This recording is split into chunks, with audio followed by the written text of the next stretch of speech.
Okay, I'm going to play my little intro.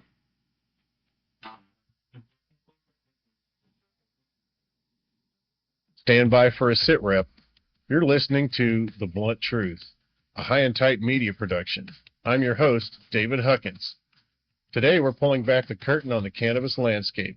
We'll be breaking down the latest news, discussing current events, and profiling the players moving the needle in this industry. No fluff, no gatekeeping, just the unvarnished truth. Before we dive in, make sure to like, subscribe, and leave a comment on YouTube, Spotify, or wherever you're watching. Let's get into it. Yeah, tune in for the unvarnished truth. I think I invented a new word.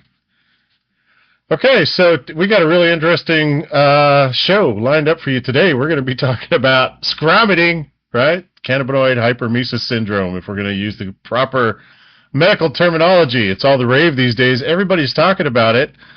And we're going to have my co-host on today that was actually the guest on the very first episode of this series, The Blunt Truth. So we're going to get Angie Roullier on here in a minute, and we're going to be talking to her. Before we get into that, I just wanted to thank everybody for joining in. Please like and subscribe. If you haven't already, I really need you to do that. And if you click that notification button, if you have one, that'd be awesome too. Okay, so first of all, leading our conversation today is a staple of the cannabis advocacy world and a regular here on this show. She is the author of two amazing books, Pot for the People and the Budtenders Blueprint. She brings over 14 years of industry experience to the table. Please welcome back my co-host, Angie Roullier. Hey, Angie, welcome to the show. Hey, welcome to the show, Angie. Hey, Dave. How's it going? I'm doing all right. Did I forget anything, or is there anything you want to mention to people about yourself before we get started? I don't think so. I mean, you pretty much covered it, and, taking it day by day. All right. So one thing that I wanted to mention is you have a website, and tell people where they can find your books. Tell that first. So you can find me at angieroullier.com. So it's AngieRoullier.com. You can find my books there. I've got a couple of blogs out. I've got a research section that busts it down based on ailments. It's not just pro-cannabis. It's not just anti-cannabis. I just put the articles and the research out there that I find interesting. And feel free to call down any rabbit hole that suits you. Right on. Okay. I think that pretty much sums it up. Our guest today has done an amazing research study with over 1,100 possible data points, people that participated in the survey about people that had Cannabinoid Hyperemesis Syndrome. So she's going to break it down for us today and tell us what the relevant parts of that study are, and we're going to talk about some other stuff today. She is a clinician and a researcher who is truly reshaping how we look at plant medicine. She's a registered nurse with a Master of Science in Medical Cannabis Therapeutics and the founder of EntheaCare. Whew, she's doing a lot of stuff. She is one of the lead researchers on the largest CHS study ever conducted, aimed at finally giving patients the facts they need. Please welcome Megan Bang. Hey, Megan, let me get you on the show here and unmute your mic. Welcome. Right. Thank you for having me. Am I unmuted? Yeah, you are. We can hear you. Welcome to the show. Okay. Thank you. Thank you so much for having me. I'm excited to be here and talk CHS. Yeah, me too. I had Angie on the show, I don't know, it was maybe a couple of weeks ago now, and we were talking about Scromitting, Cannabinoid Hyperemesis Syndrome. And we both thought it was kind of funny. We laughed at it. It's kind of a funny word. But we both also said, the reality is if you're suffering from something like that, it's probably horrible. It sounds terrible, pretty terrible. But neither one of us has known anybody that suffered from that. And so when I saw you, I had a survey on LinkedIn that had an amazing amount of data. I thought it would be fun to see if I could get you on the show. So I'm really glad to have you on here to talk about it. Yeah, thank you for having me. Yeah. We're really proud of this research because it was conducted by a team of pro-cannabis people, not people outside the industry looking in. So I think that's like one of the key features of this research. For sure. I think that's very interesting. Talking about that, can you tell us a little bit about how you got all these people involved in this survey? Where did all these people come from? How did they start participating in this survey? Yeah, conducting research on CHS and getting survey participants like this wasn't actually that hard. There are Facebook groups that have thousands, tens of thousands of members of people who have developed CHS or CHS-like symptoms. And one of our study authors was also a nurse and developed CHS herself and leads one of these Facebook groups. So we really tapped into that. We really tapped into, the social media influencers in the cannabis space to recruit participants for our study. That's fascinating. So did you just have a little informational thing that you'd put up and say, hey, do you guys want to participate in this survey if you've been diagnosed with CHS? Is that kind of the gist of it? Yeah, we had some infographics, and we said that, the criteria, they had to be over 18. They had to have developed these symptoms after they started using cannabis. And then one more thing, I forgot what that was. But we did a series of videos. We did a series of graphics. We had influencers help us recruit. So, and it took a couple of months, but it was not that hard. And then what's interesting is following that,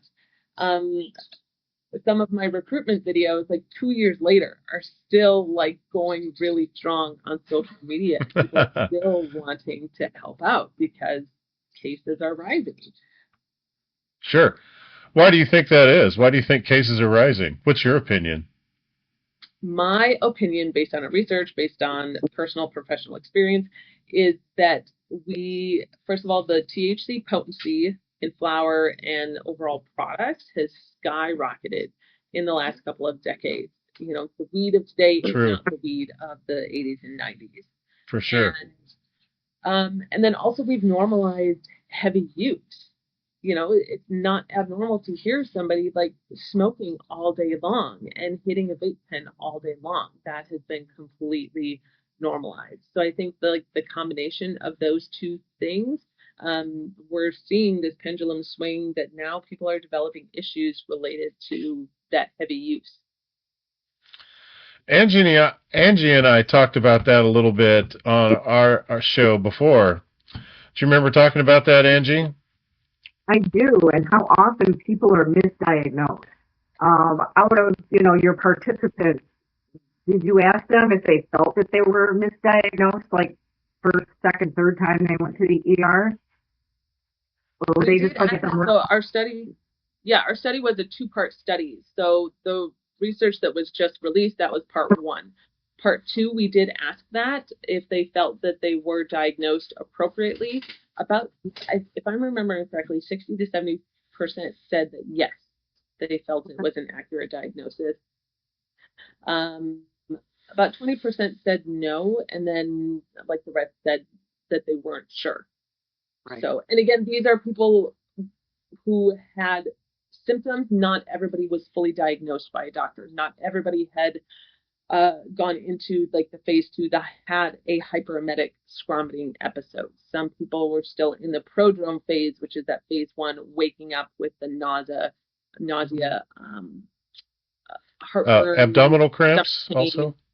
Abdominal cramps, yeah, but hadn't developed the quote unquote scromitting yet. Okay.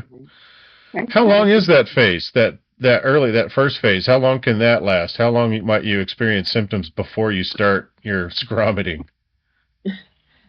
Great question. Let me actually pull it up right from the study because this is something that interesting. How long people use cannabis before developing symptoms. And it ranged about 4% of people said 6 months or less, and then all the way up to 10 plus years. And what we found is Oh, that right, those yeah. who were smoking only, like assuming smoking flower, Hmm. their time to develop symptoms was much longer than those who were vaping concentrates only. Like we're talking the peak was at 2 years for vaping concentrates, where the peak was at 10 plus years for those who smoked. So it can get, people can be in that prodrome. Oh, sorry, that was not the question that you asked. But that's how long people consumed before they developed symptoms. As far as the prodrome phase, people can be in prodrome for weeks, months, even years. Oh, really? Actually, yes. Before. So you might just think you have some indigestion or something, or may not think it's very serious, and then before you know it, when it's serious, you're like, uh-oh, now it's emergency room time. Right. Yep, Ugh. definitely. Yeah. Because it can be fatal, right? Because there's a very severe risk of dehydration, especially if you're vomiting or losing any kind of fluids for long periods of time, which is what happens with the scromitting. Yep. And I will say that not all deaths are reported in the scientific literature. So there's a lot probably not. Seeing, but this is what you do see on the Facebook groups. Families are reporting what happened to their loved ones. And, it is dehydration, organ failure, sometimes seizures. I did just see somebody who had an esophageal rupture because of the vomiting, or something happened where air got into the outside of the lung sac because of structural damage to the esophagus. So yeah, really bad things can happen to people if they don't stop or if they don't get help. Wow. That sounds horrifying. I hope nobody ever has to suffer through that. When I was looking at your research, there were a couple things that I found very, very, very interesting. And that was the amount of people that responded to the survey that were female, which I don't think was really addressed very much in a lot of your studies. But there was also seemed to be a correlation between women who experience symptoms of scromitting happening around the same time as their menstrual cycle. Do you think that there might be a relationship there, that maybe women are more sensitive to this, and that's why more women responded to the survey saying, hey, look, I've had problems? Yeah, it's interesting that in the literature, in previous literature, they report that more men have CHS than women. Really? But our study, more women participated in the survey. And honestly, I think that's a reflection of the authors and the people who are recruiting and those who are active in the Facebook groups that saw the social media posts are more likely to be women who are in these Facebook groups. Oh, okay. All right. I guess that makes sense, kind of. A social dynamic thing than an actual CHS thing. Gotcha. Okay. However, what we did find is that women experienced longer hyperemetic episodes, like 3 to 5 days of vomiting and abdominal pain, which is the scromitting and screaming, whereas men, their episodes were only 1 to 2 days. And about, I think, 40% of women said that their episodes or symptoms were triggered around their menstrual cycle. And we know that our sensitivity to THC fluctuates throughout our cycle as our hormones fluctuate. So absolutely, I think that there is something there with hormone fluctuations throughout the month, potentially triggering, issues for women. And we saw that in our research. We see that anecdotally online as well.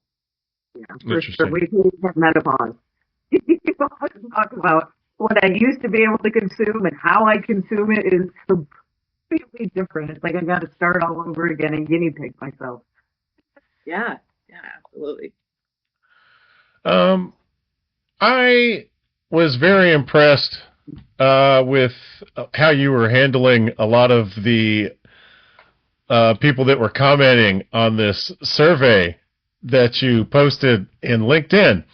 And aren't you shocked that some people found some of your material objectionable or were very critical of your survey? Isn't that surprising? Honestly, not really. I was surprised at the beginning months ago, but having like. Oh, were you really? Initially, you were surprised. You're like, well, this is scientific data. How can anybody refute this, right? Right. Okay, yeah, that makes sense. But it's because, I think because industry people have been fighting so hard to legitimize this as plant medicine. Sure. And, we have proven safety data that says it has low addiction potential, which some people interpret as non-addictive, which is not accurate. And then it's not fatal, and that alcohol is worse. So then they say, like, oh, you must be being paid by alcohol or big pharma to put out this research, which was like so far from the truth. Like, this was a self-funded study. We received zero outside funding for it. But when people don't like the results, they're going to try to blame it, on something else. But, all we're preaching, like, all I want is, like, let's just bring moderation back to the chat. I don't think that our UCS was meant to be blasted with a 90% distillate 6+ times a day. And that's what people are doing. And of course, we're going to see problems related to that. Like, too much of water can be a bad thing. Sure. Yeah. Right. Yeah. Angie and I talked about that on my show before, which was back in the day, when we were smoking that brick weed. It was frequently that we took breaks because it was not legal back then, and you just could not find it. Your dealer was out, and your dealer's dealer, and everybody was out. You didn't have a choice. Usually around the holidays, if you didn't get a big order right before Christmas, you were just not going to be smoking on the holidays that year. So, but that's the truth of the matter. And it wasn't like 40% THC. That brick weed was like maybe 5%. Maybe 10% at the most, Right. And that's like some crazy off-the-wall super bag you got. And that was before that good skunk bud started going around, too. Yeah, no, for sure. There was a forced tolerance break. For sure, yeah.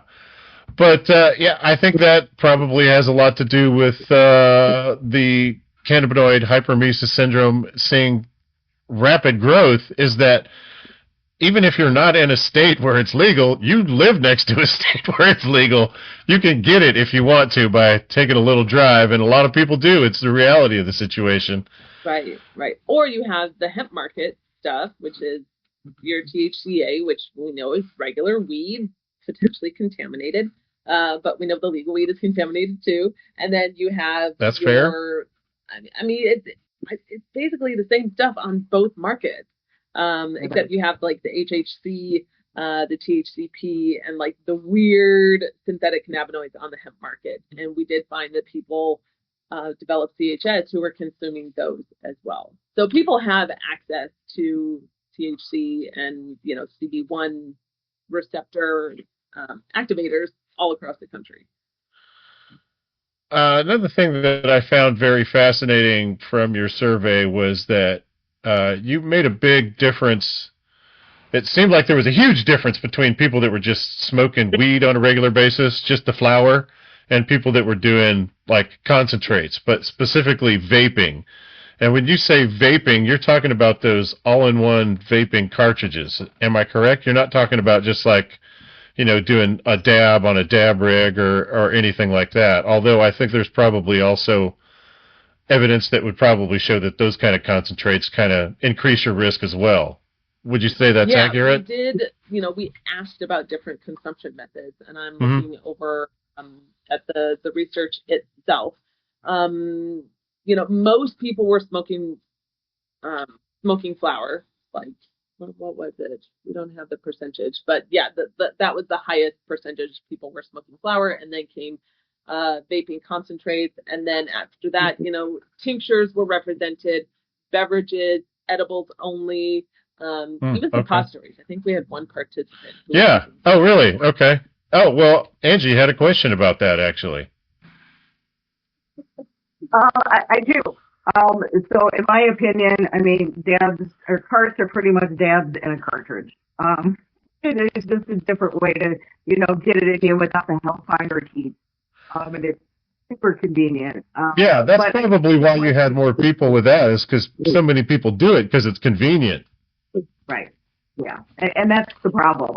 I had a conversation with two of my former employees, and they're both hitting their gas pen at the dinner table. I'm like, what the hell's the matter with you? I'm like, you know better. I taught you better. Right. And they're like, oh, it's convenient. It doesn't smell. And I'm like, but honestly, wouldn't you rather smoke some of that GMO from back in the day? And they kind of froze, like they had almost forgotten what real flower was like because they've Sure. come so close to their pens. But one of my questions for you was about the, so it's tagging the CB1 receptor. It's, people are blowing it out is what they're doing. Let me ask you this, and don't get me wrong, I'm a huge, huge fan of whole plant medicine. But let's say you take another cannabinoid, not THC, that pokes at CB1 receptor, would the risk still be there? So if it was like THCV, or CBN really isn't, because both of these come in such low concentrations where it's really not a risk. You're not going to find 100 milligrams THCV gummies, unfortunately, at the shops. But in theory, is this something that could potentially happen with whole plant medicine? Is anything that's stabbing at that CB1 could be a problem? So out of 1,134 people, only 3 people reported that CBD, triggered their symptoms. And this was like in the 3 months prior to their symptoms. We don't know if they utilized THC before that. And then everybody else said THC. Some said, let's see here, the percentage, about 20% said they were using 1-to-1 CBD to THC, Delta 8, HHC, other, and about 20% said they don't know what they're consuming, which I think is like a major red flag. Like, how are you consuming and you don't know what you're consuming? Yeah. So I think that I don't know, we asked about CBN. I don't know. I don't think anyone checked CBN. A few people checked CBD and THCV. Like, I think we had that on there and nobody checked it. Theoretically, I don't see that happening, but I guess it could be possible. I think we would know by now if those cannabinoids in heavy use. Right, because they're just not available for heavy use. I reached out to Jessica Tanani, Verta Bio, and they do these amazing studies with super high concentrations of THC.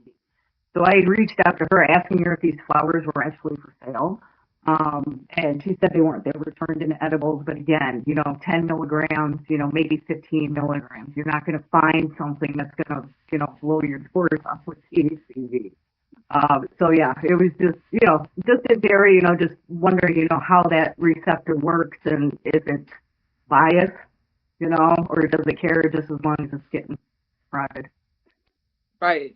And what happens with the long-term use with the CB1 receptor, and this happens with multiple medications and tolerance, is that the receptor goes inside the cell. So then that receptor is no longer available. So I guess, could it potentially happen with THCV? Maybe. I would be super curious, if we see that down the line. But yeah, I just don't know that people are consuming high enough amounts, because THCV has such a mild euphoric effect that people aren't chasing a high with THCV. No, they're not after it, right? You're right. Unless they're, crazy trying to go after a weight loss drug. And me, THCV just motivates me, and I'm too busy to eat. It's not that it's an appetite suppressant. It's just I've got other shit to do. So it's very. So yeah, no, that's all extremely interesting. And I even quoted a study in one of my books about how you can overuse as a teenager and like not use for like a decade. And if you start using again, and like you said, Dave and I being seasoned, if we could have, blown it up when we were teenagers, and now we're using the products that are now available to us, it's a completely different THC concentration that, even if you were, dormant for 10 years and you started using again, that could absolutely bring on the season. Yeah, I think so too. Yeah, so interesting stuff. Sure. One thing I thought was interesting also is that once you're done with you're finished with the recovery. I think the last stage is recovery, right, of the Cannabinoid Hyperemesis Syndrome. Mm-hmm. Uh, you're likely to experience symptoms if you start using cannabis again. So it does. Is it? I'm sure it's not like a total reset. Like after you get sick and if it took you 2 years to develop that, to that stage, it's not going to take you that long again if you start using, especially if you're going to start using heavily again, I would guess. Is that correct?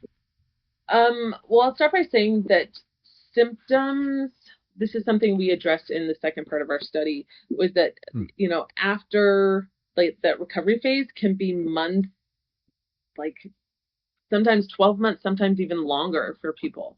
If they have like an alcohol beverage, sometimes that can trigger a hyperemetic episode, Wow. even though it's been months since the last time that they used THC. So recovery can take a long, long time for people. Interesting. Oh, okay.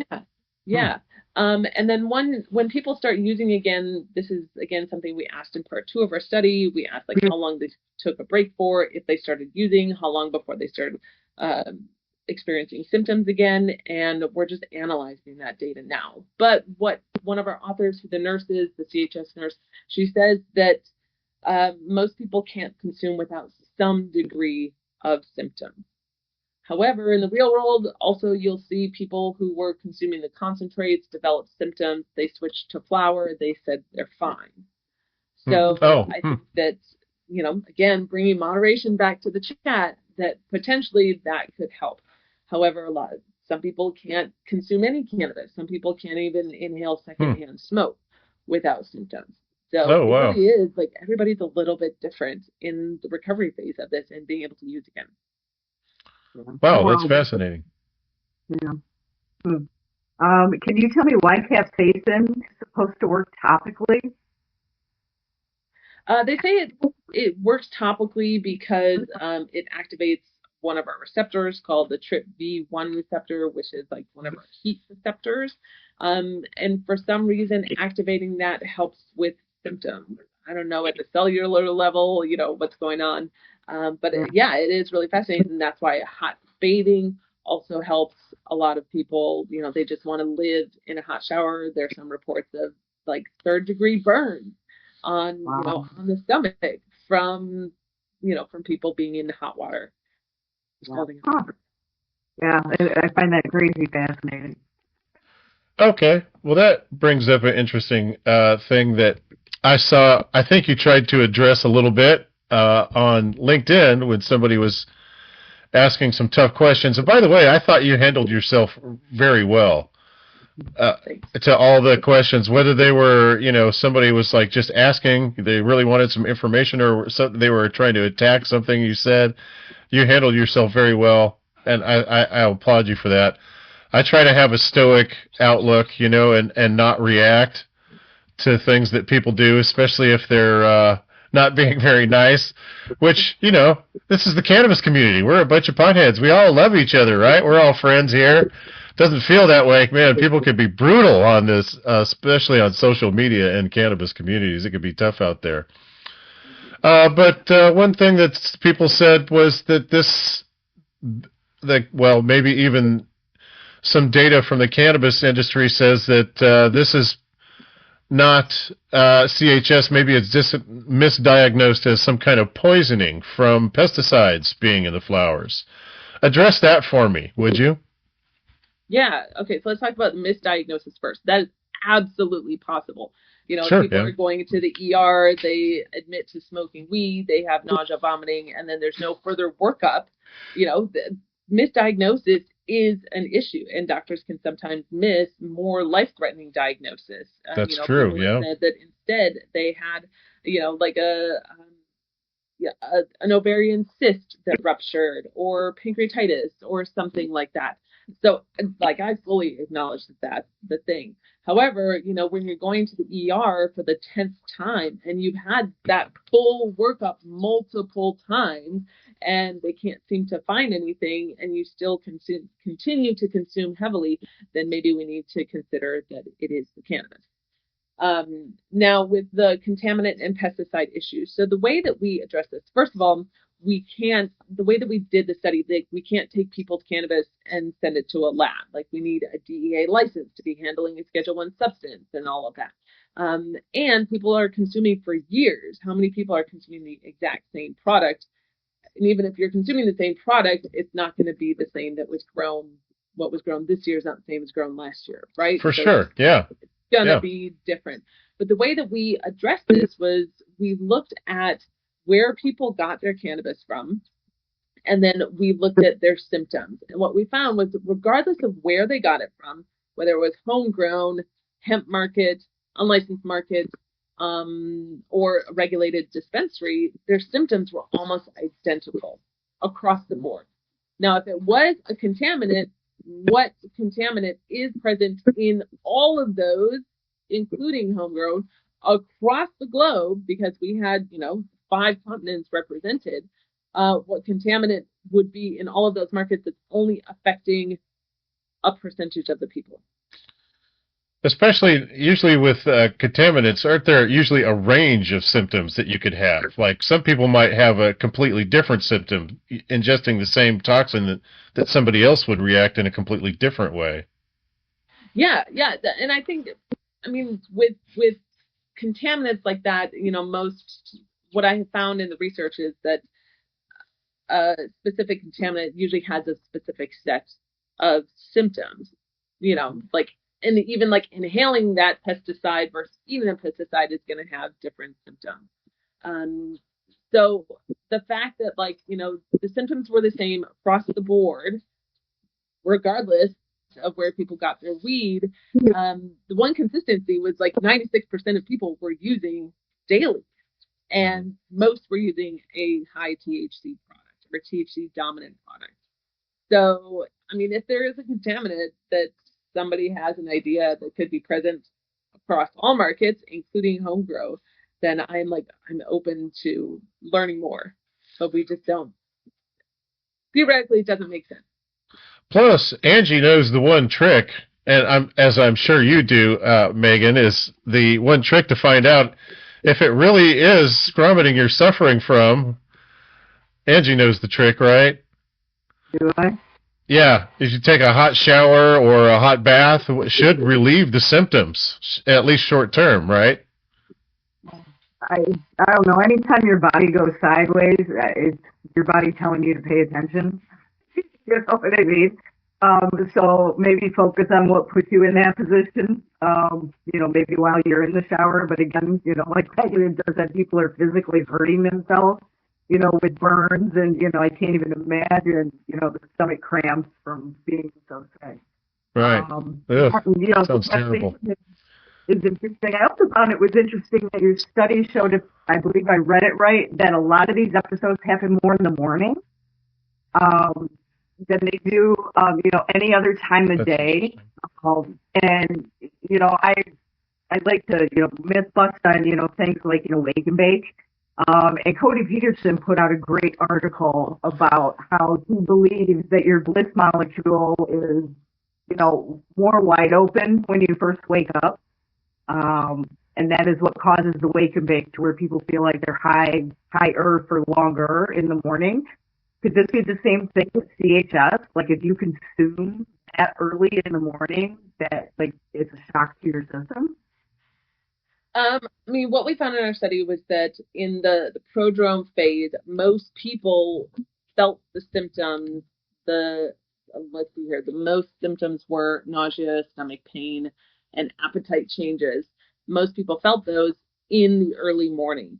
And there are 2 theories to that I have been made aware of. One is are those withdrawal symptoms that people are experiencing, because nausea is considered a withdrawal symptom for some people because they're not consuming all night. Also, we found that 28% of people reported that their symptoms were triggered by trying to quit weed. They quit, and then they ended up in Cody's ER because they were on vacation. We have seen that happen. And then the other is that, with the cortisol response and the hormone response in the morning, does that have something to do with these early morning symptoms? And I think it is probably a combination of both of those. And what's interesting is that a lot of people in that prodrome phase, they wake up not feeling well, they smoke some weed and they feel better in the short term, which is why it's so hard to accurately diagnose. Because, like, wait, why is this, like, giving me this syndrome, but it's making me feel better? You know? Almost kind of like an alcoholic who has the shakes when he wakes up in the morning, and what levels him out is another cocktail. Yeah, so he's still doing harm, but his body is responding to the addiction. Yeah, exactly.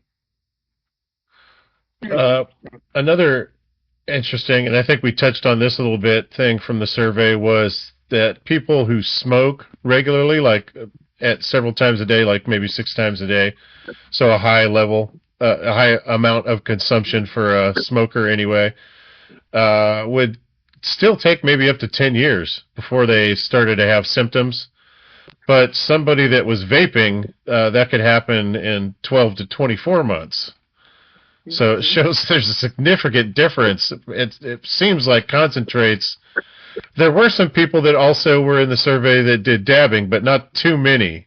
But could you say that the concentrates would generally make some of the higher amounts of THC consumed more frequently throughout the day is going to probably cause you problems sooner if this is something that you're going to have problems with?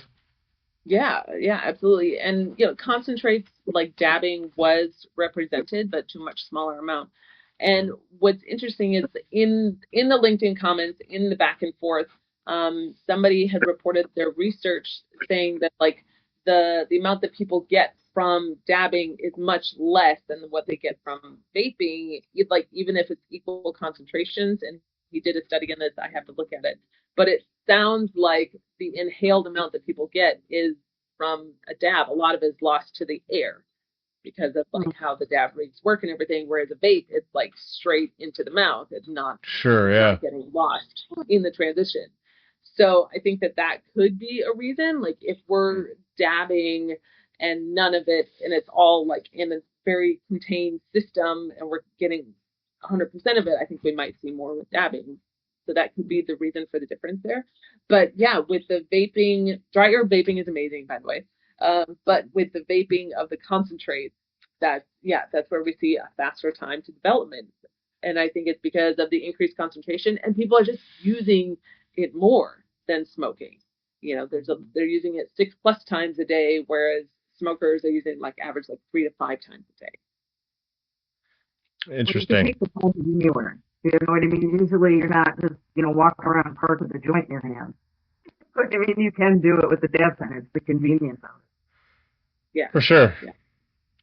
Yeah. I did a survey online where I asked people if they thought that it was okay to vape while they're driving, if that was a safe thing to do. And most people said no. That's probably not a cool thing to do, but there were some people that got really mad at me and said, I'm a better driver when I'm vaping. I mean, there were some people that got really mad at me for even suggesting, just for asking people to participate in the survey. So I know that you ladies are no stranger to those kind of reactions. Just for having any kind of an opinion on social media, it seems like somebody's going to take offense. Yeah, people will get so mad when you bring up anything that could potentially be seen as a negative with cannabis use. And I think that that's where we as an industry are losing integrity. Because you have people on the other side, and you have ER doctors saying but wait, I'm seeing CHS patients on a daily basis, but the industry is denying that it's a problem. Therefore, I can't trust the industry. And then you have this, which is what we've had for a long time, right? But what we need is medical professionals acknowledging the benefits and the cannabis industry acknowledging the risks. We're not seeing a lot of that right now. Yeah, there's a responsibility in what we do. You know what I mean? You've got to show the good and the bad. And then you can't police all people all the time. They've got to have some personal responsibility when it comes to medicating with cannabis, but to just either put it on a pedestal or damn it It's not going to do anybody any good. Like, and you're right. That's why we're 2 steps forward and 1 step. Well, for example, if you recognize that high levels of use 6 times or more a day increases your chances, you might want to cut back a little bit, or take a break every now and then. I think that's a good way to go occasionally. Don't have to smoke all the time. Or, if your thing is edibles or suppositories or whatever, sometimes you can take a break. I know it's a lot harder for people that are taking it for medical reasons, because a lot of times those require high doses of CBD and THC and other things. So that's a different story. I know Angie's had some really good experience using cannabis for pain relief. Yeah, for sure. The 1-to-1s are my favorite, and high CBD. Is my favorite. And I will say I do dab CBD rosin. And it is going to be my most favorite thing. And if anybody tells you it doesn't give you a buzz, they're full of shit. It doesn't absolutely, but it keeps me from eating a fistful of painkillers. You know what I mean? And to me, I would much rather choose that plant over the pill. So there is a space, for everything, like with the CHS and the nausea. My first thought is CBDA.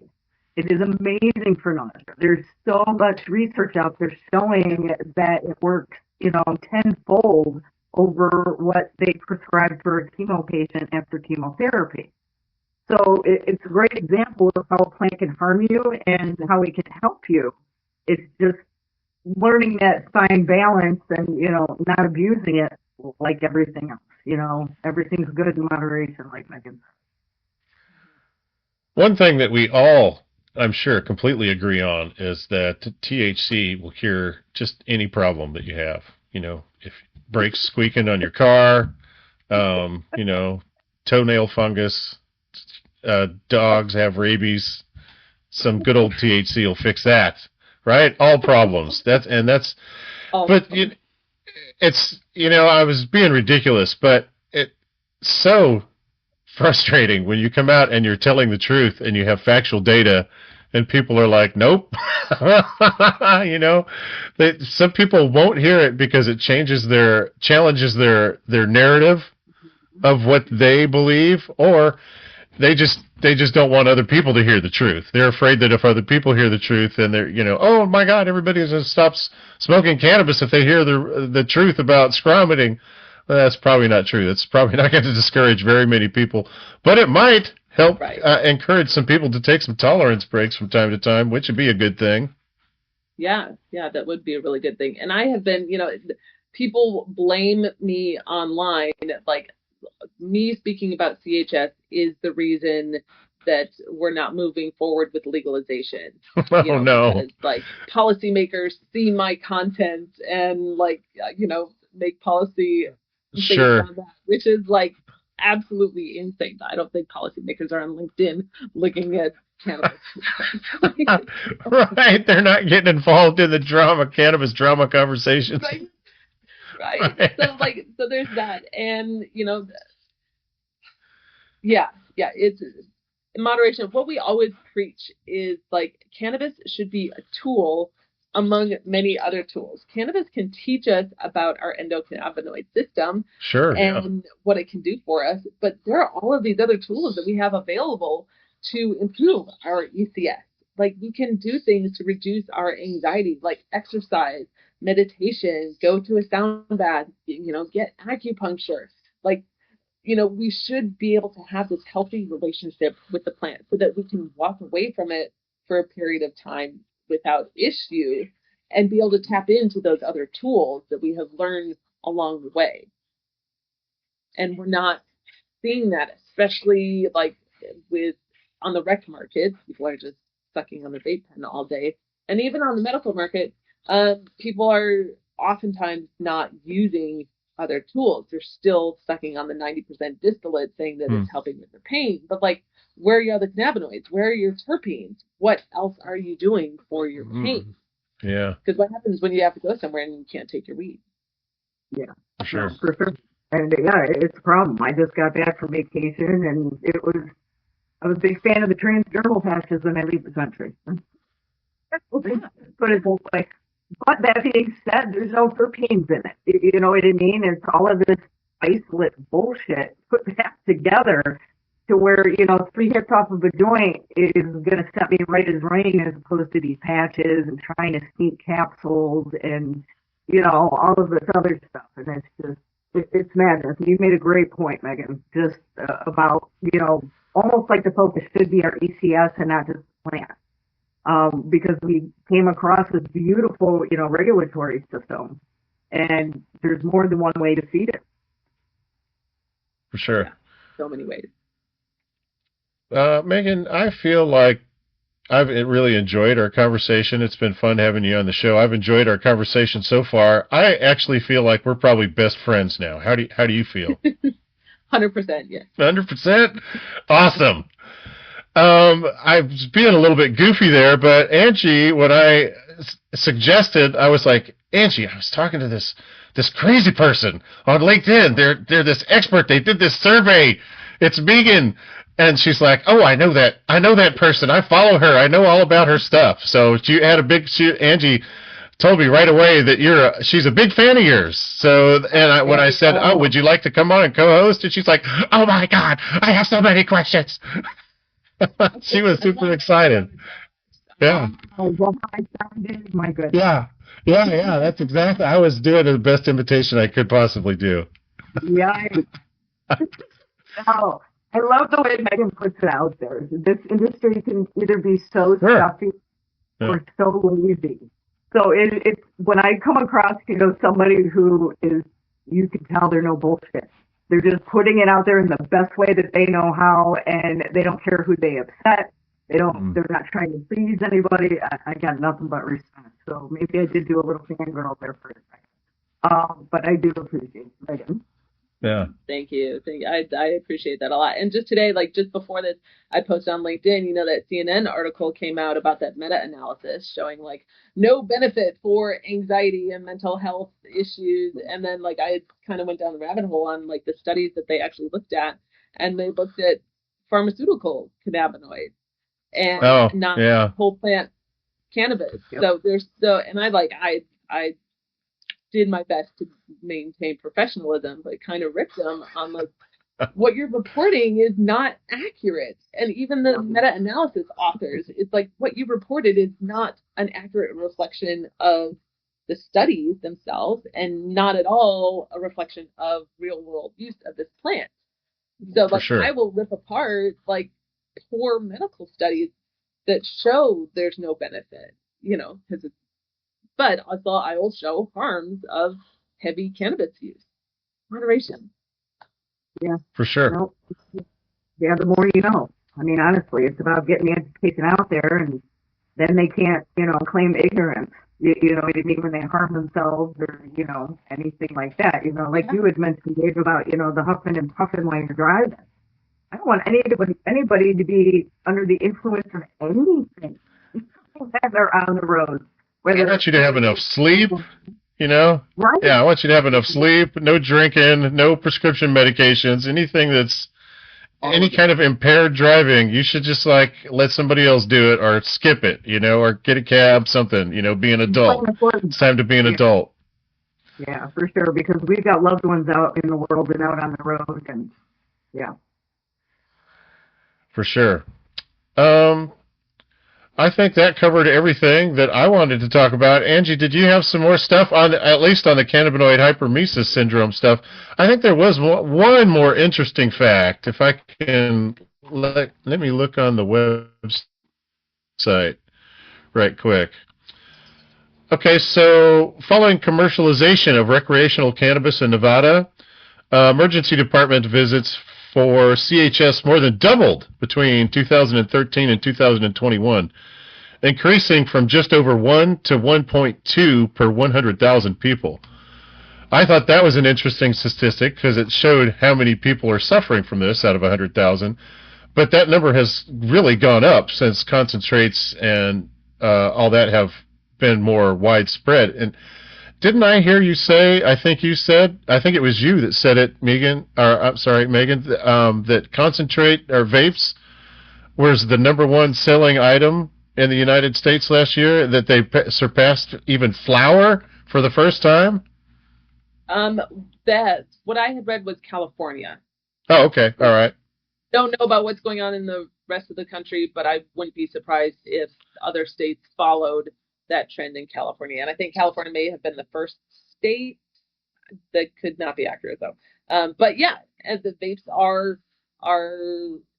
succeeding flower in consumption methods, and to me that is a massive public health concern, given what we found out about developing CHS and right. all of the issues, the other issues that we're seeing related to this high THC use, the psychosis, the brain development in teenagers, like there are people who should not be consuming this. And as an industry, I think yes. that we all agree, right? Teenagers should not be heavily using THC. Or any really intoxicating substances at a young age like that when your brain is developing. They got enough problems to worry about without mind-altering substances, Yeah. Although I think there could be some benefit in the use of psychedelics in teens. But I'll wait for that research to come out. Yeah. Well, I know some people that swear by it. In fact, there's a lot of young people that can benefit from the medicinal side of it. I'm talking about recreational use, Right. Right. So. Yeah, absolutely. Did you have any questions for our esteemed guest, my wonderful and delightful co-host that recently just came from a honeymoon vacation? You neglected to mention the honeymoon part. Welcome back from that. Did you have a great time on your honeymoon, Ange? St. Kitts is a beautiful place and the nicest people you ever want to meet.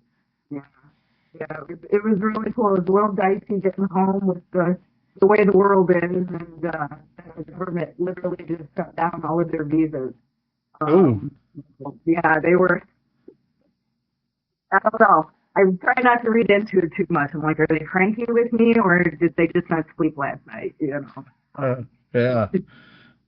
Other than that, it was a fantastic trip, and we came home to the mitten where it's 6 degrees. Right. So nothing like getting used to it. But one thing I was going to say, wherever Megan's from, it's very nice. I can hear the birds chirping in the background.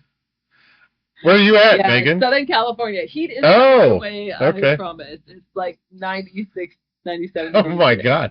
I heard you guys are having like an early season heat wave out that way. Is that true? Yeah, it's been hot all week. It's very oh my goodness! Wow. For us in March. Yeah. So I keep.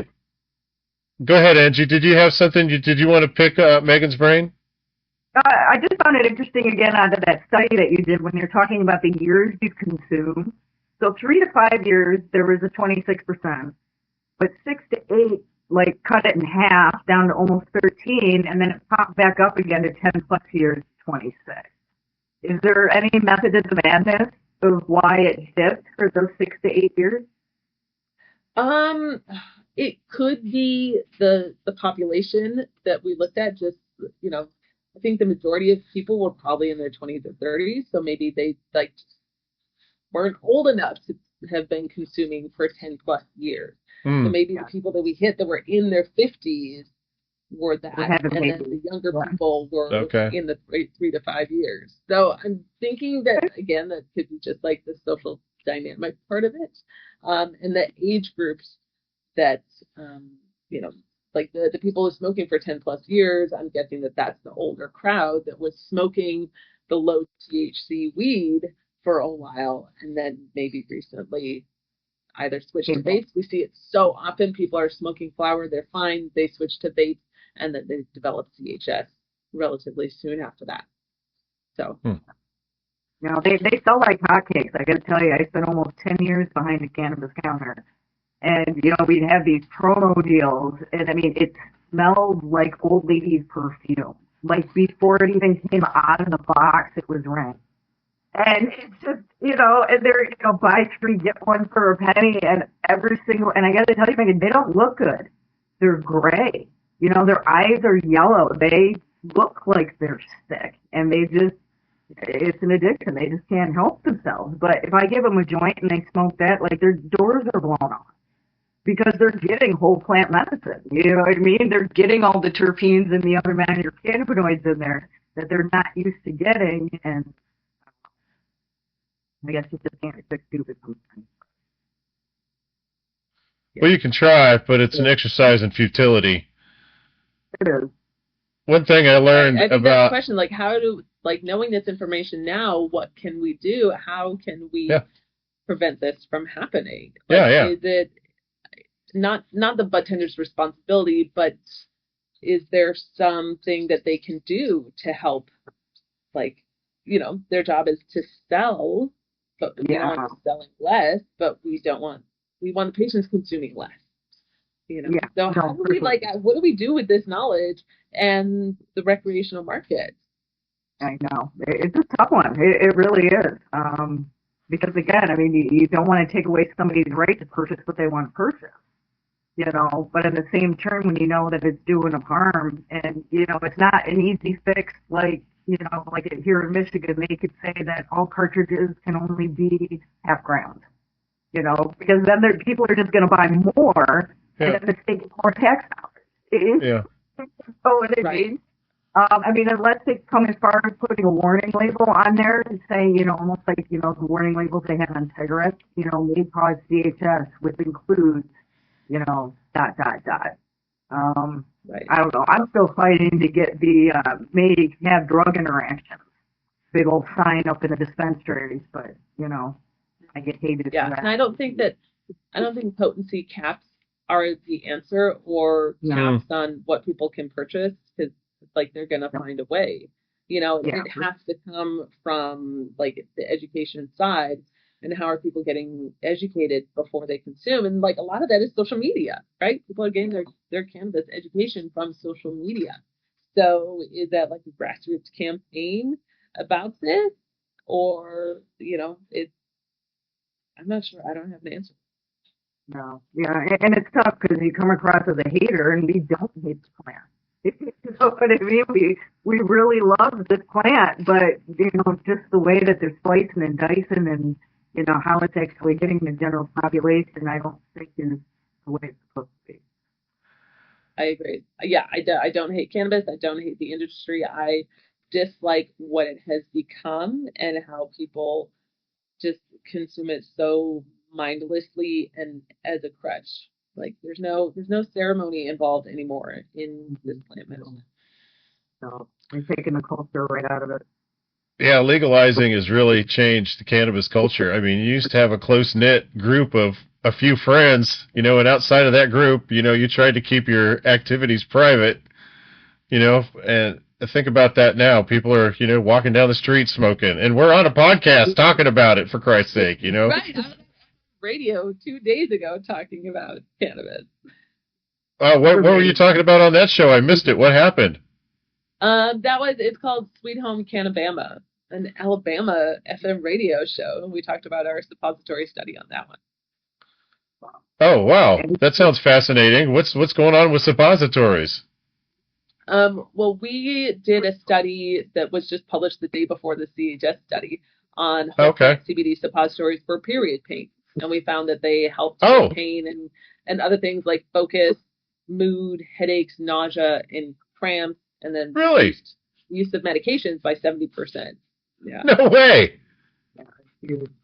Wow. That's fascinating. I hadn't heard about that. I'm so glad you're here to talk about these things. I'm flabbergasted. My mind is blown. Really, that's really good stuff. So how do people, you know, what's the protocol for taking the suppositories to relieve these type of symptoms? Well, what we studied was how they worked for period-related pain and symptoms. So women use them while on their period. They can be used outside of period. They can be used by men rectally, by women rectally. You know, it's basically, we have so many receptors in that area, both men and women, so it can help reduce symptoms, like in the... Oh, no. Oh, no. Megan's video just went out. Oh, man, I was really into it, too. I was like, wow, tell us more. What's going on with the receptors? I, I, I think she didn't. Megan, you may need to like leave and then come back. Oh my goodness. It looks like she's still trying to be here, but it's just black. Oh well. I'm sure she'll come back in a minute. I was really into that. That was a surprising turn the conversation took. I wasn't prepared for that. Did you see that study that she's talking about? I did, yeah. She's been working on these things for a while, and it's absolutely fascinating. I worked for a processor who made suppositories, but they were like crazy, stupid strong. I mean, we're talking like 1,000 milligrams of THC, Wow. 500 milligrams of CBD. But these were for, those with like rectal cancer. Yeah. And some pretty dire situations. It certainly wasn't, for once a month, Right. kind of use. So, yeah, no, Megan's doing it. I'm telling you. I was listening to a podcast one time where it was a bunch of ladies and they were talking about different things. That were helping them with their lady problems. And one lady said she put it on her nipples for some reason. I don't know why that was for. And another lady said that she used it she put it on her tampons, and that really helped, like RSO on her tampons. Yeah. I hadn't heard about that before. Do you know anything about that? I asked her about it, and I think she just thought it was creepy coming from a guy, But I really wanted to know the answer to that. We all have women in our life that might have lady problems. And if there's some way they can get some relief, I want to know what it is. So, yeah, would you mind sharing with us whatever you know about that? I have heard about the RSO on the tampon. The only downside that I have heard about that is if the RSO is not purged enough, like the process of making the FICO, it's still got a boatload of, alcohol in it. That stuff is going to burn like nobody's business. Oh, okay. All right. Well, coming in, a suppository form that is actually made for that application. Oh, that's a much better. That was kind of the nature of my question. So the suppository is probably also to relieve the same kind of symptoms that the RSO on the tampon would kind of be to relieve. Is that accurate? Yeah. I don't know. Yeah, I don't know the concentrations that Megan puts in hers. How many milligrams of what? Because RSO is super duper crazy strong. So, you know what I mean? I'm sure she has dialed it in, and, with the results that she got, just how many people and how many women it's actually helped, says that she's absolutely on to something, as opposed to, well, in theory, this should work by putting it on my tampon. You know what I mean? Again, that's a product that's made for, oral ingestion, not for the attic or the basement. So. Well, if it's RSO, it's safe for ingestion. Is that correct? You're or is FICO? FICO is not safe for injection or ingestion. No. Injection. Neither one of them are safe for injection. Nobody inject either one of those. Please don't. Well, it's my understanding, and because words matter. RSO is ricin oil, so it's a person. It's not an actual product. FICO is fully extracted cannabis oil, which is the same thing as RSO. But there is a difference in the process. Originally RSO was made with naphtha. You know what I mean? Right. I can't imagine that that's great taken to your body in any way, shape, or form. For sure, yeah. Now these days, they're doing it with great alcohol or, other means to do it that way. I take my trim for my grow and the small buds, and I mix it with high-end olive oil, and I make my own tincture. Oh, cool. Right on. Just to do it that way. But again, I don't know if I would be sticking it in place. For sure, yeah. I would much rather go with a product that is specifically for those places. Yeah, for sure. So the suppository is probably a lot safer, probably with a lot less risks involved. Yeah, and I mean, back in the day, we would teach people how to make their own suppositories with RSO. You just went and bought the coconut oil, and you went and got the molds, and, you put your doses in there. But I mean, and that's the beauty of this industry is we're constantly evolving. We're learning something new every day to kind of refine it and, get to the point. But as Megan says, then there's also the ones that, go off the wayside because they're just trying to make money. Yeah, for sure. Yeah. I miss Megan. Yes. Oh, my terrible company days. No, I was just really into that conversation. She was really getting into it, and I was just shocked with some new information. She's just one of those people that, I mean, if you have a genuine interest to learn and to if the cannabis industry fascinates you, especially the science behind it, or even laws, people are the same way. If you tell them the truth about different cannabis laws and it goes against their narrative or their worldview, man, people get bent out of shape. Like in Missouri, it is not legal to consume in public, but I do it all the time. You might do it all the time. I'm not saying that you don't. I'm just, people just get really bent out of shape. So, it's interesting to have someone come on to talk about that stuff. I was hoping to, for the last 30 minutes, talk with her about psychedelics, because I know that she's has some interest in that field as well, and I'd love to pick her brain about that. So if she doesn't come back on, we'll have her back on maybe to talk about that in another future episode. I'm betting she's had a technical problem, like her phone battery died or something, if she was using her phone to record with, because I haven't seen her try to come back yet, and I haven't gotten a text from her or anything. And I think she has my phone number. Let me check just to make sure. Let me see. I'll check my mail to see if she mailed me right quick.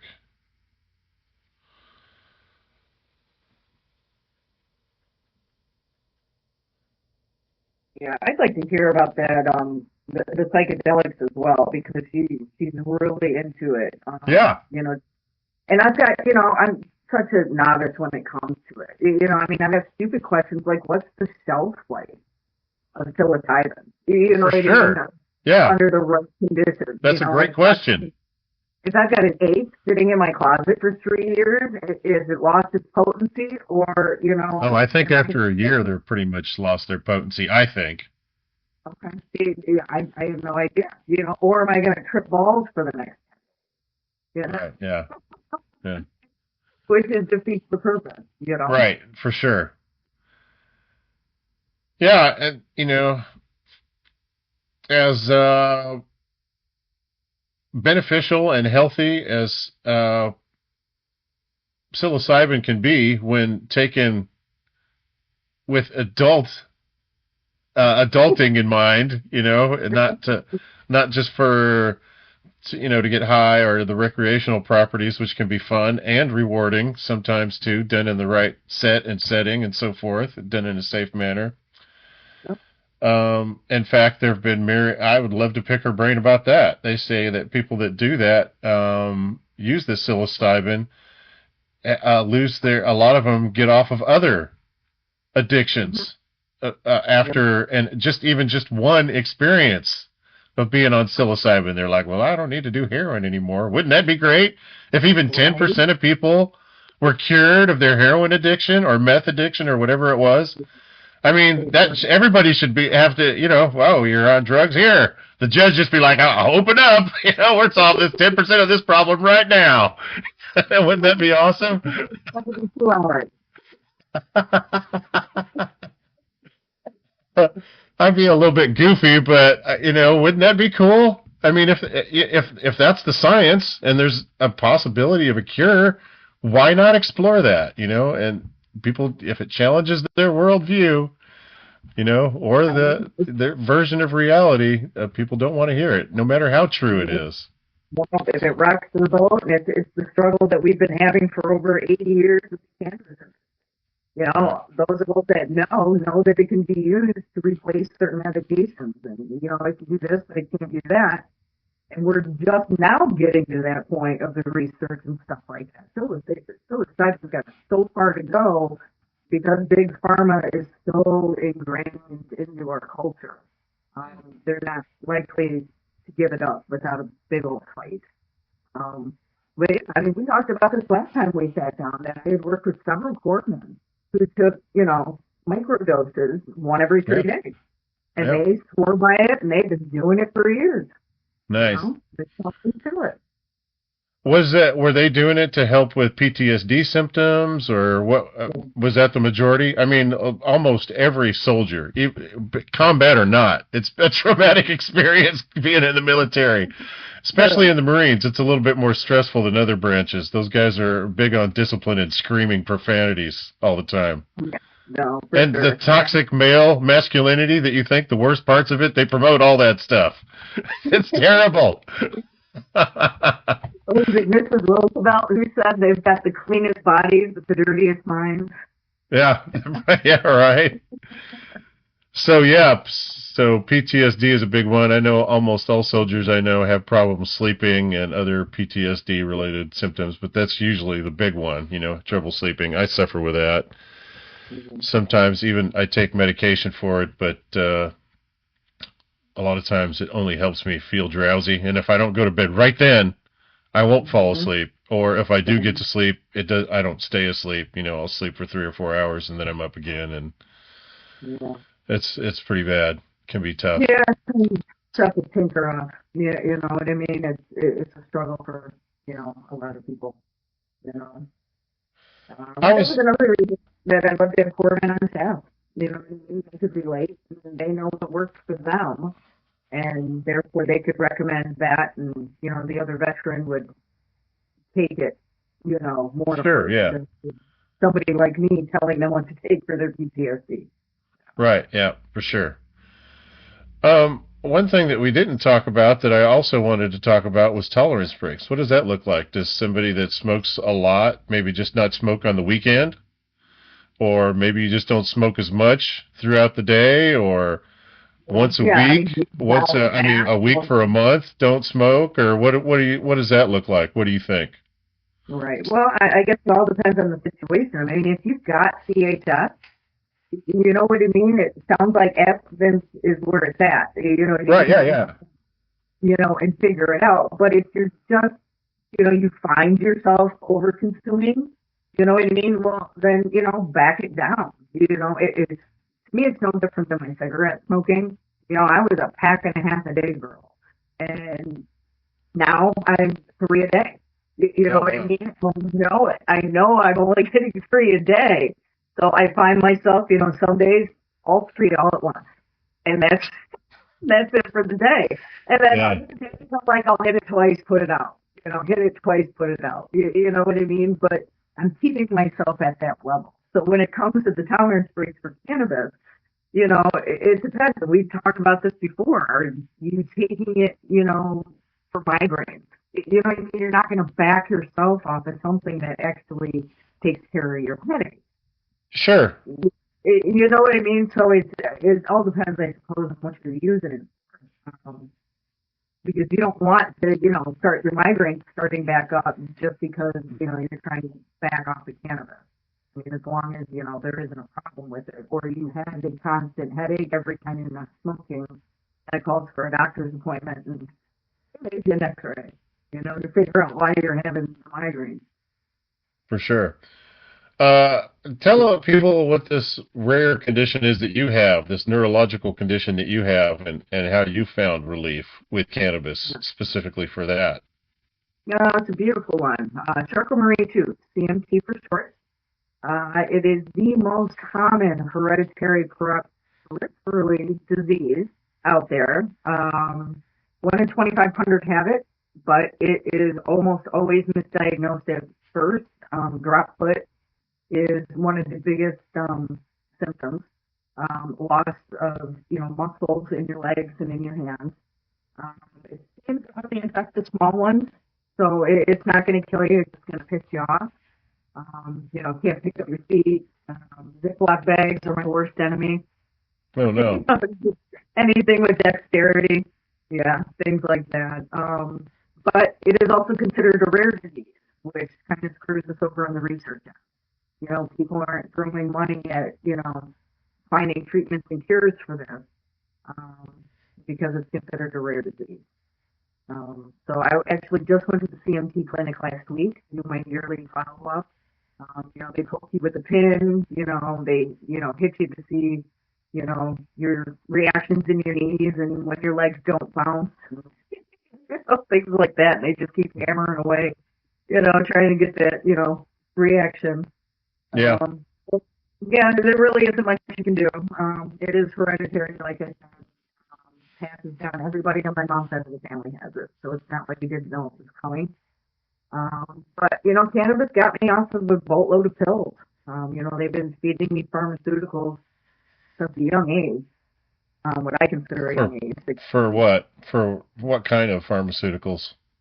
Nerve blockers, pain medication, things like that, because there is no cure. There's nothing that they can do. All they can do is mask the pain.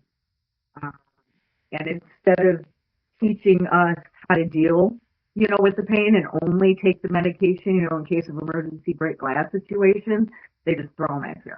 And, next thing you know, you've got, a hole in your liver, your kidneys are failing, and, they just kind of shrug their shoulders and say, well, it's to be expected, that's part of the problem. And one of the reasons that it really turned, to cannabis, to use a plant. And again, I'm not saying that cannabis can't be harmful, but it's not going to eat a hole in your stomach. It's not going to shut down your liver, or your kidneys. So that's kind of what it does it for me for, cannabis. Well, and that's, the 100% reason why you were the first guest on my show is because, not only are we huge advocates of this plant and the magic that it can do, but it's not a cure-all, and we need to address the realities of the situation. People shouldn't be vaping and driving, If you're susceptible to scromitting, maybe cut back or don't do it at all, and there's also, other indications. Like if you're on, what was it, blood thinners, you might not want to be doing THC. Like if you're older in age, a lot of times people are taking blood thinners for a variety of different reasons. And so maybe what's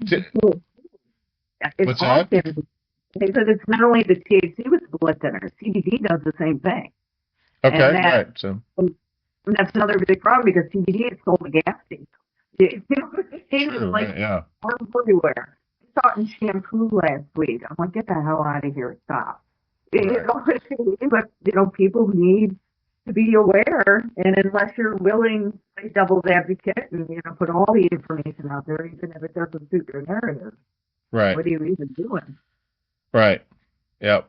I'm getting ready to be canceled here again shortly. I'm going to do a video on the blunt truth, but it's just going to be like a 6 or 7 minute thing about the way it works legally in Missouri. They've got a lot of these little events pop up that are, not sanctioned events. They're just like little tables where people have cannabis and sometimes other things for sale that, mushrooms and other things like that shouldn't be there. And they, a lot of times people at the tables I'll be like, hey, is cannabis for sale? How does that work? And they're like, oh, it's a donation loophole in Missouri. You're allowed to donate up to 3 ounces of flower to a person per day or whatever it is. And then, okay, so you're giving me that, but they're expecting some money as a donation, right? So it's not really a donation. So money and cannabis have changed hands. It's not a loophole. It's a lie. People that are participating in that on both sides of the transaction are at risk for legal consequences if things go bad. But right now in Missouri, there's no appetite for legally for shutting these things down. There's like the dirty secret in Missouri. They're everywhere. The cops know they're going on. I mean, a lot of times the cops are even off-duty cops might even be doing security at the event, for Christ's sake, So, but, attitudes and things change over time, and so right now people are getting by with it, but in the future, if you're doing something that's even questionable, I think wouldn't you rather have somebody tell you the truth than somebody claim that it's legal when it's absolutely not, But if that challenges people's worldview or what they believe, I'm going to get a lot of hate for that. But, it's the truth. It's the blunt truth. Yeah. Dun, dun, dun. So yeah, I'm expected to get canceled for that. So I'll be right there with Megan. She's pretty tough. Have you seen the way she responds to some of her harshest critics? She's just all matter of fact. She doesn't react. You know what I mean? She just responds. And that's the key. Do not react to, especially haters or people that may come off as haters because they're just being critical, and that's okay. I welcome and enjoy all forms of respectful debate. That's fine. Profanity and name calling and personal attacks, I'm not even going to respond to that. That's just, I'm not even, that's, take that to Facebook. Take your drama to Facebook. I don't want to see that on LinkedIn. You know, and a lot of her critics, too, I was like, oh, who's this guy? He sounds like he knows what, and you click on it, it's a CEO of some cannabis corporation. Or, you know, they were all people in the cannabis industry. I'd be like, I would think that you would be more receptive to this information about scromitting. There's almost nothing out there now. And at least listen, you know, to what the data they have shows. This might be the first of many surveys and, you know, kind of research that they do, and we might find out that things change over time as people's cannabis use changes over time. Who knows what's next, and you know what big product, fancy dancy, you know, 80% THC and flower, that's coming up next, right? It's just going to be a big crystal. There's not even going to be any leaf matter in it. I'm going to smoke what I grow in my yard. All right. It's clean. Yeah, but it hits their bottom line, and that's all that they're thinking about. I mean, I worked at a shop where I was adamant that I wanted to put up a sign saying that cannabis may cause drug interactions with prescriptions that carry a grapefruit warning. And they were like, absolutely not. You're going to take away all of our customers. I was like, you're supposed to be in this for patient, not for profit. And, you know, of course not. You know, it's just the hypocrisy is so gross. I'm hoping that I can do a lot of community stuff, like events and things like that in my dispensary. Like I want to have a little room where I'll be like, you know, seniors come in on Thursdays and learn how to roll a joint. And also, you know, we'll talk about gummies and CBD, THC, and how it can complement, maybe might be able to complement some of the medical problems you might be having. Oh, while you're having that conversation, might it not also be nice to hear some of the contraindications? You know, if you're on blood thinners, you know, it might kill you, for example. You know, what's the problem with that? You know, it's going to make that blood thinner work a little too well. Yeah, right. That's just crazy. I don't understand why people wouldn't be more open to that kind of stuff. I think that's important conversations to have, as well as the conversation, you know, that it isn't a cure-all for every medical problem that you might have. It seems like it does provide a relief of a wide variety of problems, and or not just relief from, but a cure for some problems too.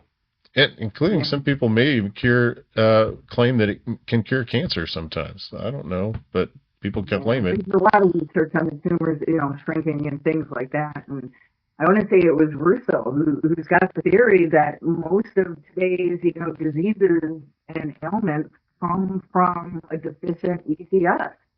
It comes from, you know, some sort of, you know, defect or have it being underutilized, you know, your ECS.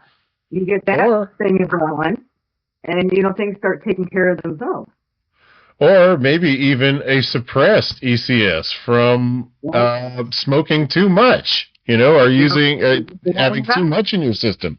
You could have the exact same type of problems from the opposite side of the spectrum, you know? Absolutely. Yeah. I know. Yeah. It's really tough when we're the only people that get it, Angie. You, me, and Megan. You know, you, me, and Megan. We're the only ones. It's like we're in a little private club. It's just us cool kids at the back of the bus trying to get everybody else to believe it. Sit down. You're going to bump your head. Yeah, right.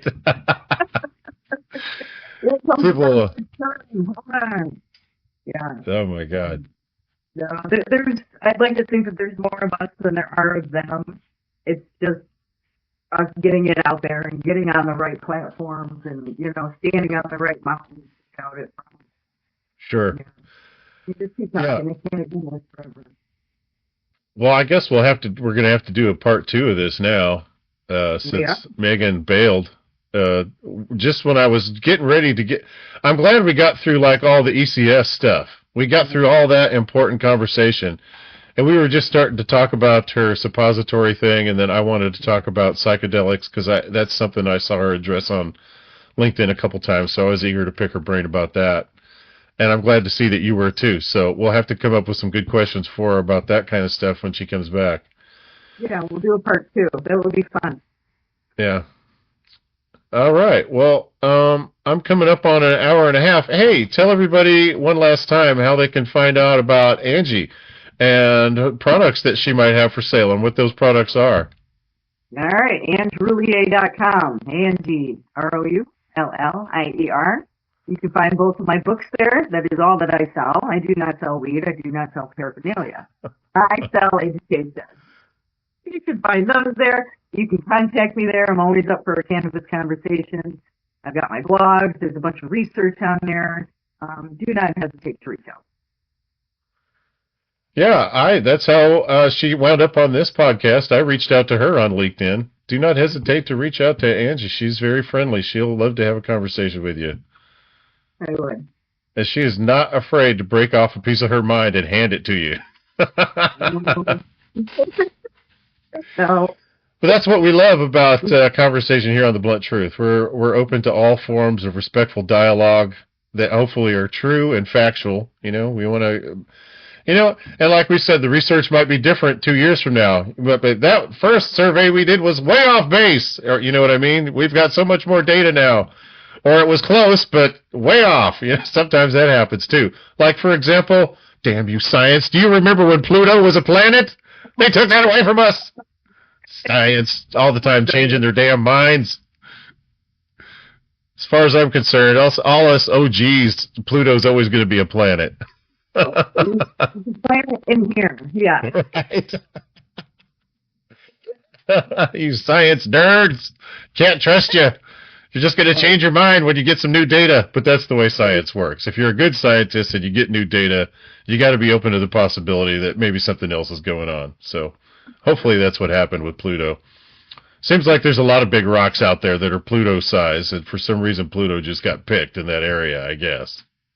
I know. That was the explanation I heard. That's even more terrifying, that there's a bunch of them out there floating around. Yeah. I don't know. We got to fix our rocks before we start focusing on others. Yeah, for sure. Yeah, this crazy rock that we're on. Yeah. And you think about how everything works, it's just amazing that life exists or that there's any reason to the universe at all. It's just a bunch of chaos. It's random chaos happening, it seems like. Yeah. Yeah, it's organized chaos. Yeah. It's got to be. Well, thanks so much for being on the show. I appreciated you having you on here as a co-host. I knew that you were going to be able to ask questions that would make me sound more interesting and intelligent. That's why I asked you to come on. Wow. She wrote a book on this stuff. She's way smarter than me. I'm going to use her brain to make myself look more interesting and intelligent. What's that? Yeah, I said Megan got me beat, but thank you so much for the opportunity to pick her brain. Yeah. Because I've always got more questions than a 4-year-old at bedtime when it comes to this stuff. Me too. And I guess it's further research is going to be needed because she does a variety of stuff. This CHS was just a thing that caught my eye. And the reason I probably got it was because I'm learning now on LinkedIn, like if we're friends on LinkedIn and you comment on something, that thing will show up in my feed.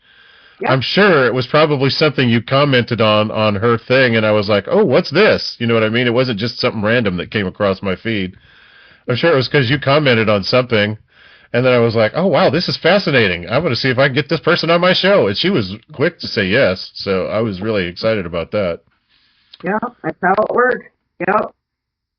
Especially after all the negative stuff that people were saying, all the criticisms people were saying. You think she'd be a little bit more reluctant. I gotta find out who this weirdo is. This requires at least a Google search. She was all in. She was like, I was like, hey, I do this thing called The Blunt Truth. I like to talk about cannabis and what's going on. And she's like, okay, let's do it. She was all in right away. So that was fun. So yeah, we'll have to get her back on the show. Yeah. All right, Ange. So I think we're practically best friends now. I've been calling you Ange. Do other people call you that? What's that? I said that's how I know people are comfortable with me, is when they call me Ange. Okay, right on. Well, I would say that it's definitely we're probably best friends now. And on a scale of 9 out of 10, how would you rate your experience on the Blunt Truth? Has it been positive for you? An absolute 10. out of a scale of 9 out of 10, there's not much room for error in that survey, in that brief survey. All right, yeah, well, I'll try and set something up again. We'll just reach out to Megan and find out when she has some availability, and we'll try and get us all three back on to talk more about psychedelics and other fun stuff that she's involved in the cannabis space. Woo! Strap in for a bumpy ride. Yeah. What's that? Yeah. I said, no, it sounds fantastic. Yeah, I would really, really love to pick her brain on the psychedelics as well. So, had you guys had any contact before this, except for just on LinkedIn, or? Just on LinkedIn. We've messaged a couple of times on LinkedIn. Just, the suppository thing. But yeah, and again, she was, she responded, Yeah. It wasn't one of those people that, I don't have time, or sure. hurry. Yeah. Again, nothing but respect for, people in the industry who are just trying to help it along with science and with compassion. Yeah, for sure. Exactly. And I just want to know the truth. I don't care what path it leads down. I just want to hear the truth. I just want to be able to make informed decisions, That's what it's at. Right. Okay. Well, I'll let you go. Thanks again. We'll set something up in the near future, and I'll look forward to that. So take care of yourself. You too. You've been listening to The Blunt Truth. We're here to keep you informed on the reality of the cannabis world, one headline at a time. If you found this briefing valuable, please like, subscribe, and most importantly, leave a comment on YouTube, Spotify, or Apple Podcasts to help us grow this mission. Your comments really help shape future episodes. Stay sharp, stay informed, and I'll catch you on the next objective. This is High and Tight Media Productions.